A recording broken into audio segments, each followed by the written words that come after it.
네, 절정으로 치닫고 있는 새누리당의 공천 갈등, 오늘 최고위가 분수령이 될 것으로 보입니다. 김무성 대표는 어떤 선택을 내릴지, 또 유승민 의원의 공천 여부는 어떻게 판가름이 날지 정치권의 이목이 쏠려 있습니다. 이동우 YTN 보도국 부국장, 서정옥 변호사와 함께 이야기 나눠보겠습니다. 안녕하십니까? 네, 안녕하세요. 네.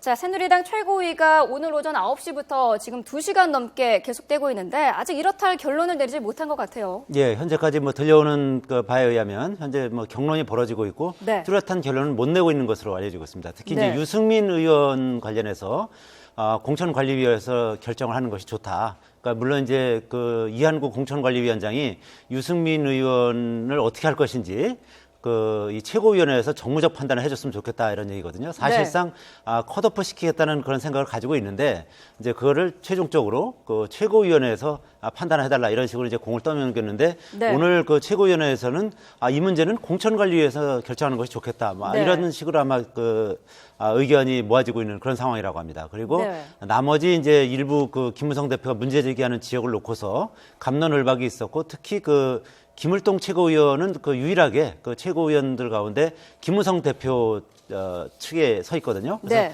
김을동 최고위원이 특히 김무성 대표를 많이 지원을 하고 그러다 보니까 좀 고성이 오고 가고 그런 일도 있었다고 합니다. 네. 자, 김무성 대표가 문제를 제기한 지역에 대해서 사과를 해라, 사과할 사안은 아니다 이런 논란도 있었는데 오늘 김무성 대표는 어떤 입장을 고수할까요? 시중에 여러분 보면 직인을 거부한다는 네. 소위 옥새투쟁까지 이야기 나오는데요. 네. 실제 직인이라는 것은 형식적인 요식행위지 당 대표의 권한이 아닙니다. 이 말은 이제 새누리당 당원에 보면 결국 공천관리위원회에서 의결하면 공천이 확정이 되고 네. 거기에 직인을 찍고 말고 이게 권한이 아니라는 거죠.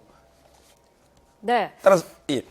자, 지금 현장 화면이 들어오고 있습니다. 새누리당 최고위가 지금 끝난 건 아니고요. 자, 오후에 다시 재개가 된다고 합니다. 자, 낙천 지역구 의결은 계속해서 지금 보류가 된 상태고요. 자, 새누리당 최고위 긴급회의가 또다시 정회를 했다라는 뉴스 속보가 들어있습니다. 예. 2시간 넘게 경론을 벌이다가 결국 정회가 아까 말씀드렸듯이 이제 결론을 못 냈고 네. 그것도 밤 9시에 다시 열기로 했다고 그러고요. 그리고 오후 2시에 이제 공천관리위원회를 이제 열 예정인데 네. 아마 거기서 유승민 의원의 관련 부분을 최종 결정을 할지 이제 그 부분이 이제 좀 관심이 집중되는 사안인데요. 네. 특히 오늘 회의에서 김무성 대표가 유승민 의원 관련해서는 시간을 더 끌면 당으로서는 상당히 어려운 지경에 처할 수 있다. 네. 빨리 결정을 내리는 것이 좋겠다. 이렇게 얘기를 했다고 합니다. 그러니까 네. 오늘 오후 2시 공천관리위 회의에서 최종적으로 어떻게 결정할지 특히 이제 유승민 의원 관련 부분이 이제 지금 공천 국면 막바지에서 가장 초미의 관심사 아니겠습니까? 네. 어떻게 보면 사실상 새누리당과 공천관리위에서는 유승민 의원을 사실상 컷오프하는 것으로 이렇게 내심 결정한 것 같아 보이긴 하는데요. 네. 유승민 의원 본인에게 사실상 탈당을 하고 무소속 출마하라고 지금 압박을 가하고 있는데 유승민 의원은 먼저 당에서 쳐내라. 그러면 무소속으로 출마하겠다. 아마 이렇게 서로 지금 기싸움을 하고 있는 것으로 보이거든요. 네. 근데 어쨌든 당 입장에서는 이거를 계속 끌고 가기는 어려운 상황이고 어쨌든 새누리당 공천관리위에서 최종 결정을 해야 되는 그런 시간이 점점 시시각각 다가오고 있다 이렇게 볼 수 있는 겁니다. 네, 오늘 오전 최고위에 사실 논의돼야 될 사안들이 굉장히 많았습니다. 김 대표가 반대하면서 의결이 보류된 8개 지역구 공천 결과에 대한 논의도 있어야 했고요. 또 말씀하신 유승민 의원의 공천 여부에 대한 결과도 낼 수 있을지 관심이었는데 어떤 사안이 특히 발목을 잡았을까요? 유승민 의원 사안이었을까요? 아마 8개 지역은요 이미 다 의결이 됐기 때문에 네. 제가 보기에는 이게 립서비스 수준이 아닌가. 실제 김무성 대표나 자기 계보 예를 들어 다른 의원들 김성태 의원은 다 공천을 받았지 않습니까? 네. 그런데 본인이 상향식 공천에 정치혁명을 걸었는데 그냥 넘어간다면 어떻게 되겠습니까? 따라서 이게 립서비스 차원이지 8개 지역을 다시 번복한다는 건 불가능하고요. 네. 그다음에 유승민 의원 문제가 있는데 저는 이제 유승민 의원이 배신의 정치를 했냐 안 했냐 이거는 이제 사람마다 생각이 다를 수가 있습니다. 네. 그런데 박근혜 대통령이 원내대표 유승민을 물러날 때 뭐라 했냐면 예를 들어 배신의 정치는 반드시 이게 국민이 심판해야 된다. 네. 국민이라고 강조했거든요. 배신의 정치는 공천관리위원이 심판하는 게 아니고 네. 국민이 심판해야 된다. 따라서 그렇다면 제가 보기에 경선을 붙여서 당원과 국민이 심판할 수 있는 기회를 주는 게 낫지 않았나 이런 생각이 듭니다. 네. 자, 유승민 의원 스스로 결단을 하라라는 지금 압박도 계속해서 나오고 있는데 어떤 결단을 내릴까요? 어떻게 보시나요? 뭐 결단을 하라는 거는 이제 그 뭐 결국 스스로 당을 나가거나 아니면 이게 불출마 선언하라. 네. 아마 이런 의미로 보이는데요. 네. 뭐 제 개인적인 생각으로는 이제 이게 무소속 출마에 대해서 이제 갑론을박이 있는데 네. 아마 유승민 의원의 정치적 장래를 본다면 아마 당에 남아서 백의종군하는 게 낫지 않을까. 예를 들어 이게 무소속으로 나가서 떨어지면 완전히 끝이고 네. 만약에 붙는다 하더라도 이거는 이제 그 한 전투에서는 이기지만 전체 전쟁에서는 지는 결과다. 왜냐하면 이게 그분의 꿈이 일개 한 번 더 국회의원 하는 게 아니잖아요. 네. 예를 들어 이게 대권까지 꾼다면 당을 떠나서는 다시 복당은 어렵지 않냐 이런 생각이 듭니다. 네. 자, 이한구 위원장도 뭐 지난번에 끝까지 버텨서 좋은 모양새가 아니었다라는 얘기까지 하면서 압박을 하고 있는데 자, 어떻게 보시나요? 백의종군을 선택을 할까요? 아니면 탈당 후 무소속 출마도 고려를 하고 있을까요? 당연히 그 전에 그 유승민 의원이 그 기자들하고 만나서 얘기한 거라든지 아마 방송 인터뷰를 보면은요. 네. 본인과 친했다는 이유로 다른 주변 의원들을 그 공천에서 배제시키거나 나를 공천에서 배제한다면 가만히 있지 않겠다 이렇게 네. 분명히 그 언급을 한 적이 있습니다. 네.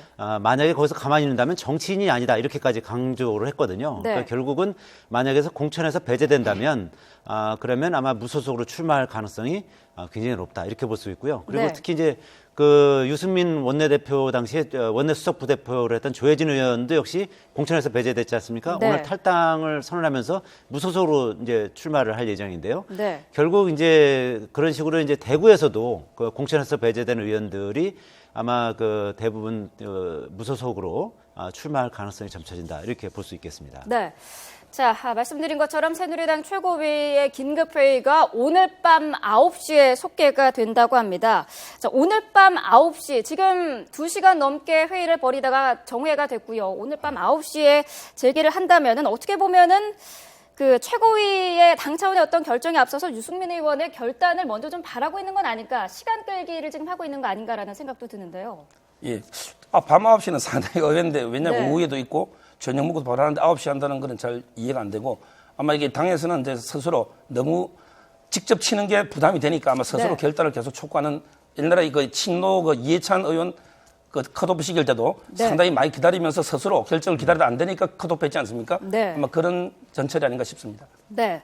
자, 지금 친유승민계 의원들에 따르면은 탈당은 안 된다. 어떻게 해서든지 무조건 살아남아야 한다. 이런 뜻을 또 모으고 있다고요. 예, 그렇습니다. 친유승기 의원들 입장에서 봤을 때는 사실 인간적인 정리에서 보면 뭐 자기를 따르던 의원들이 다 공천에서 배제되는데 유승민 의원만 그 공천을 받아서 네. 새누리당 의원이 되는 거는 좀 도의적으로 문제 있는 거 아니냐 뭐 이런 여론도 있습니다만 유승민계 의원들은 다 그 경선에 붙으면은 경선을 받고 컷오프가 되면 무소속 출마하는 것으로 이렇게 정리가 됐다는 겁니다. 네. 또 우리는 모두 죽어도 유승민만은 반드시 살아야 한다. 뭐 이런 것이 유승민계 그 의원들의 어떤 그 공통된 어떤 인식이다. 뭐 이렇게 얘기를 하고 있습니다. 네. 그렇기 때문에 결국은 만약에 유승민 의원이 공천에서 배제된다면 일종의 어떤 뭐 친유 연대라고 할까요? 뭐 그렇게 대구에서 이제 공천에서 배제된 의원들 그리고 네. 뭐 수도권에서도 일부 있을 수 있고요. 뭐 그런 식으로 이제 뭐 느슨한 연대를 통해서 무소속으로 출마할 가능성이 좀 더 높다 이렇게 볼 수가 있겠습니다. 네. 자, 새누리당 최고위가 정회가 되면서요. 유승민 의원의 공천과 관련해서는 공천위에서 결정을 해야 한다라는 의견이 나왔다고 합니다. 유승민 의원의 공천은 최고위에서 논의할 사항이 아니라 공천위에서 결정을 하라라는 의견이 나왔다고 합니다. 아무래도 오후에 일단 공관위 회의가 오후 2시에 예정이 돼 있고요. 지금 계속해서 서로 핑퐁 게임을 하고 있는 모습인데요. 어떻게 예상할 수 있을까요? 왜냐하면 이게 유승민 의원 컷오프에 대해서 반대하는 여론도 상당히 많지 않습니까? 네. 따라서 이게 서로가 결정하기는 좀 부담이 되는 거죠. 네. 그러나 이게 결국은 공천관리위원회에서 결정하는 것이 맞지 않나 이런 생각은 듭니다. 네. 자, 지금 그 친유승민계로 분류가 되고 있는 조혜진 의원도 오늘 그 잠시 뒤에는 탈당 기자회견을 열 지금 예정이라고 합니다. 자, 이렇게 해서 지금 유승민 의원의 공천 결과에 대해서 서로 새누리당 최고위와 공관위가 핑퐁 게임을 하고 있는 가운데 계속해서 결정은 늦춰지고 있습니다. 자, 관련된 내용은 들어오는 대로 다시 전해드리도록 하겠습니다. 자, 공천에서 탈락한 다른 중진 의원들의 움직임도 지금 본격화되고 있는 모습입니다. 진영 의원은 야권으로부터 합리적인 보수다라는 평가를 받는 인물인데 자, 어느 쪽으로 갈까 관심이 모으고 있는 가운데 지금 더불어민주당 쪽으로 갈 가능성이 큰 것으로 전해지고 있어요. 예, 그렇죠. 뭐 당초 원래 진영 의원의 어떤 성향이나 이런 걸 봤을 때는 만약에 탈당해서 야당으로 간다면 국민의당으로 갈 가능성이 더 높다 이렇게 봤었는데요. 네. 근데 알고 보니까 그 김종인 그 더불어민주당 대표하고요, 뭐 상당한 친분이 있습니다. 지난 대선 때 그 김종인 그 대표가 박근혜 캠프의 국민행복추진위원장이었거든요. 네. 그런데 그 당시에 진영 의원이 그 새누리당 정책위 의장을 하면서 국민행복추진위원회 부위원장을 했습니다. 그래서 네. 거기서 호흡을 맞추면서 상당히 절친한 그 관계를 맺어왔고요. 그리고 이번에 더불어민주당 같은 경우는 용산에 지금 아직 공천 자료를 확정을 안 하고 있습니다. 비워놓은 네. 상태거든요. 그러니까 네. 진영 의원 보고 어서 들어와라라고 이제 계속 이제 어떻게 보면 이제 추파를 던지고 있는 거고, 네. 진영 의원은 상당히 지금 좀 고민을 하고 있는 거죠. 그리고 여기 지금 화면에 보시지만 이상돈 국민의당 선대위원장하고는 또 고등학교, 대학교 친구라고 합니다. 그래서 네. 직접 전화를 해서 국민의당으로 들어오라 그러는데 지금 여러 가지 상황을 봤을 때는 진영 의원은 국민의당보다는 더불어민주당을 갈 가능성이 좀 더 높다. 네. 왜냐하면 진영 의원 입장에서는 또 당선 가능성도 또 봐야 되거든요. 근데 그 용산 지역이 좀 여당 성향이 좀 있긴 합니다만 또 지난 지방선거에서는 또 구청장은 또 야당이 뽑혔습니다. 네. 그래서 지금 성장현 구청장이 지금 이제 야당으로 이제 삼선한 분인데요. 그 구청장하고도 상당히 사이가 좋다고 합니다. 그러니까 일종의 어떻게 보면 이제 상부상조할 수 있는 뭐 그런 게 있고요. 네. 그래서 진영 의원 입장에서는 여러 가지를 고려했을 때는 뭐 당선 가능성이라든지 아니면 김종인 대표와의 어떤 친분이라든지 여러 가지 봤을 때는 더불어민주당으로 지금 갈 가능성이 높다 이렇게 좀 알려져 있습니다. 네. 진영 의원이 더불어민주당으로 간다면은 어떤 효과를 좀 기대할 수 있을까요? 예, 바둑에도 보면 사석이 있고 요석이 있습니다. 네. 사석은 이제 이거 버려도 되는 카드지만 요석은 반드시 살려야 되는 돌이거든요. 그러면 예를 들어 이게 진영 의원이나 이재호 의원 또 공천 받았지만 정두원 의원 이런 분들은 이제 서울에서 강남 벨트가 아니고 네. 소위 험지에서 다선한 분들 아닙니까? 이런 분들에게 컷오프 시킨다는 게 저는 도저히 납득이 안 되고요. 따라서 이게 진영 의원이 특히 뭐 비리라든지 막말로 한 사람들은 낙천이 될 수 있지만 정책적인 차이는 오히려 이게 당의 외연을 확장하고 네. 그럼 당에도 다양한 의견이 노는 게 좋지 않습니까? 따라서 이게 컷오프가 문제가 있고 야당으로 갔을 때 제가 보기에 상당한 파괴력이 있지 않을까 이렇게 생각이 듭니다. 네. 자, 친이계 자장인 이재호 의원은 이명박 전 대통령을 찾아갔다고 하는데 어떤 얘기를 나눴는지 혹시 전해진 내용 있습니까? 아직 뭐 취재된 바는 없습니다만 네. 아무래도 뭐 친이계 후보들이 상당히 많이 탈락을 했지 않습니까? 네. 이번에 보면은 임태희 전 장관이라든지요, 뭐 또 강승규 마포갑에서 이제 안대희 전 대법관하고 이제 치열한 경합을 벌였던 강승규 의원은 뭐 경선에도 참여 못하고 이제 컷오프 됐지 않습니까? 네. 뭐 이런 좀 이재호 의원 같은 경우도 대표적 친이계였고요. 그래서 아마 친이계를 좀 규합을 해서 뭐 무소속으로 한번 출마하는 그런 방안을 아마 논의하지 않았을까. 이재호 의원 같은 경우 특히 은평을 지역에서는 뭐 5선을 하면서 지역 곳곳을 누빈 분이거든요. 네. 그러다 보니까 지역 내에서 이제 다야 구도로 가면 상당히 당선 가능성이 있을 수 있거든요. 그리고 네. 또 아까 말한 뭐 임태희 전 의원 같은 경우도 분당 지역에서 또 거기서 오랫동안 국회의원을 했기 때문에 네. 거기도 마찬가지로 다야 구도가 되면 상당히 경쟁력이 있을 수 있습니다. 그래서 수도권 지역을 중심으로 해서 친이계들이 한번 규합을 해보자. 이런 얘기가 오고 갔을 가능성이 꽤 높지 않은가 이렇게 봅니다. 네. 자, 이재호 의원을 중심으로 옛 친이계 세력이 규합할 가능성 어느 정도로 보시나요? 예, 권력에는 크게 보면 이게 미래 권력과 과거 권력이 있습니다. 근데 옛날에 2008년도 친박연대는 박근혜 대통령은 미래 권력, 희망이 있기 때문에 거기 단합이 된다는 거죠. 그런데 이명박 대통령 이미 과거 권력 아닙니까? 네. 따라서 이게 지금 와서 친이계들이 모인 데서 아마 찻잔 속의 태풍 정도로 네. 큰 파괴를 갖기는 어렵지 않을까 이런 생각이 듭니다. 네, 알겠습니다. 자, 이번에는 더불어민주당 상황도 살펴보도록 하겠습니다. 자, 백의종군을 선언한 정청래 의원의 지역구죠. 마포을에 손혜원 홍보위원장이 투입이 됐습니다. 자, 손혜원 위원장, 김종인 대표와 상당히 인연이 깊은 인물이죠. 예, 그렇습니다. 이제 김종인 대표하고 한 20년 전부터 이제 알고 지냈다는 겁니다. 네. 정운찬 전 총리가 소개를 해줘서 이제 김종인 대표하고 알게 됐고, 그리고 김종인 대표를 문재인 전 대표가 영입을 하는 데 있어서도 대표로 영입할 때도 네. 아주 큰 역할을 한 것으로 이렇게 지금 알려져 있습니다. 지금 화면에 나옵니다만 20년 전에 정운찬 전 총리 소개로 알게 됐고 김종인 그 박사를 모셔올 수 있다면 뭐든지 할 것이다. 그리고 문재인 전 대표와 김종인 현 대표 사이에는 상당한 그 신뢰 관계가 있다. 뭐 이렇게 얘기를 하고 있습니다. 네. 특히 손혜원 홍보위원장이 이 더불어민주당의 그 홍보위원장을 영입될 때 문재인 대표를 대통령 만들기 위해서 나는 그 더불어민주당을 왔다. 이렇게 선언을 했거든요. 네. 그래서 그 마포 을에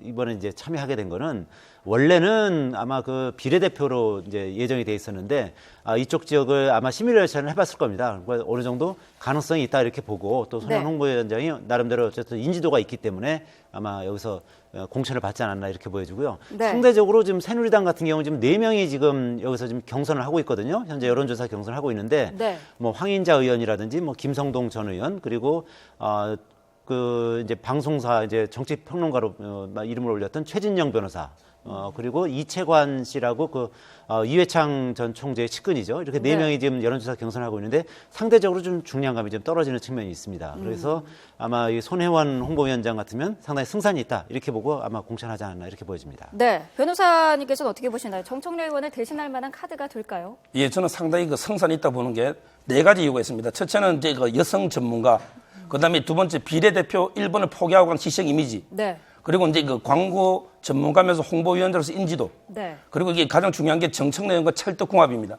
왜냐하면 이게 정청래 의원이 컷오프 됐을 때 가장 격려해주고 위로해주고 정청래 의원이 모셔온 거거든요. 네. 따라서 이런 모든 요소들을 고려하면 상당히 선전할 걸로 보이고요. 네. 그리고 이게 제가 그분의 그 홈페이지, 페이스북에 가보니까 아직 갈 길은 멀고 낯설지만 바람은 늘 나를 설레게 한다. 키에르 케고르의 그 글이 있더라고요. 네. 이 말은 이제 이분이 아직 갈 길은 멀다는 말은 정치 신호로 힘들지만 아마 이분이 만든 이미지 중에 소주 처음처럼 있잖아요. 네. 따라서 이게 초심으로, 정치 초심으로 간다면 상당히 성산이 있지 않을까 이런 생각이 듭니다. 네, 알겠습니다. 자, 정치권 상황 자세히 짚어봤습니다. 자, 새누리당 최고위 긴급회의는 2시간 반 정도 만에 정회가 됐고요. 오늘 밤 9시에 속개가 됩니다.